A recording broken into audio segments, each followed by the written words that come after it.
السلام عليكم عائلتي، كنتمنى ان شاء الله تكونوا كاملين بخير وربي يخليكم لينا. بزاف ديال الناس رسلوا لي رسائل اني نقدم العجينه المورقه بمسمى بلا بات فيتي. اليوم غادي نقدم لكم هذه العجينه فهي كتجي رائعه ورطبه. هي اللي كنصاوب بها البالمي، الباغيت، لي جالوزي، لي غاليت، ميلفو، يعني العديد باش تصاوب بهذه العجينه، العجينه المورقه. كنتمنى انكم تجربوها وما تنساوش لي جيم بارطاج وطاقيو لي الناس اللي باغيين يتعلموا. في شعار دائما هو التعلم مجانا. بقاو مع الوصفه. وكنبغي نشكر الشيف حنان، ربي يخليها لينا ويطول عمرها، وكذلك يطول عمر الابنه ديالها ايناس. كنتمنى انها تكبر في عزه، وكنبغي نقول لك شكرا على يعني على الاقتراحات اللي كتعطيني وعلى بزاف د الحوايج اللي ضفتيهم ليا في الحياه تاعي. فانا كنشكرك وكنقول لك بانك انسانه رائعه، ويعني شرف لي ان يكون عندي اخت بحالك. ربي يخليك لينا ويحفظك لينا، واي حاجه تمنيتيها في قلبك تاع الخير الله غادي يوفق عليك ان شاء الله.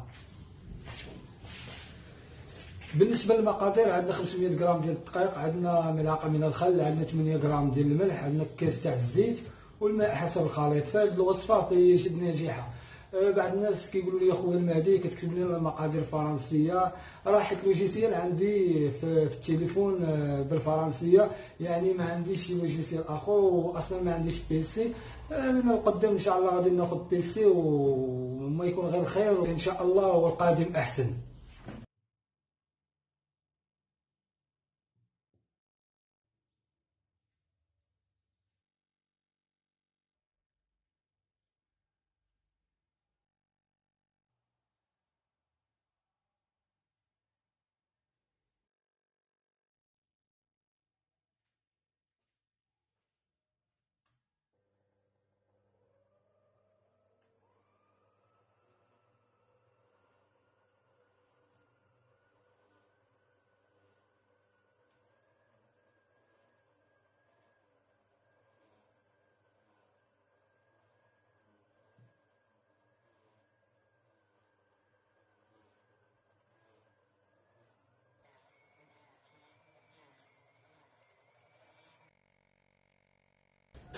بعد ما حصلنا على العجينه ديالنا غادي نديروها تريبوزا في الثلاجه لمده 10 دقائق باش نخرجوها وندخلوا فيها الزبده ديالنا ونديروا لها لي تور.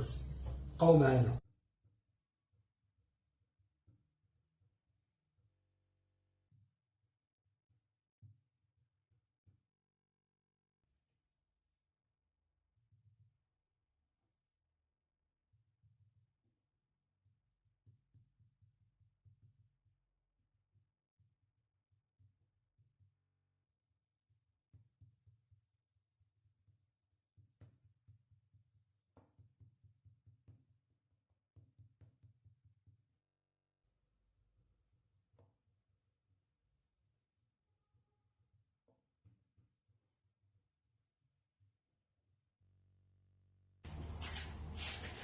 بعد ما كندخل الزبده ديالي في العجينه ديالي كندير لها جوج ديال لي تور، وكندخل الثلاجه تريبوزا باش تاني نخرجها، نزيدها جوج ديال لي تور هي 4، وندخلها تاني تريبوزا لمده 5 دقائق ونخرجها، ونزيدها تور واحد هي 5، ونخدم بها يعني الشكل اللي بغيت، يعني اي حاجه بغيت، شاسون ديال التفاح، شاسون ديال الكذب، يعني اي نوع بغيتي تخدم بالعجينه المورقه. فكنتمنى انكم تجربوها، فهي وصفه رائعه جدا. خليكم معنا. بعد ما خرجنا العجينه ديالنا غادي نزيدوها جوج ديال ليتور هي 4، وغادي نرجعوها للثلاجه تريبوز لمده 5 دقائق، وغادي نخرجوها ونزيدوها تور واحد هي 5، ونخدموا بها الشكل اللي بغينا.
وفي الاخير كنحصلوا على عجينه رطبه ورائعه، عجينه مورقه رائعه. في الفيديو الجاي ان شاء الله غادي نقدم لكم بها صالي فروماج وكاليط معمره بالبولي.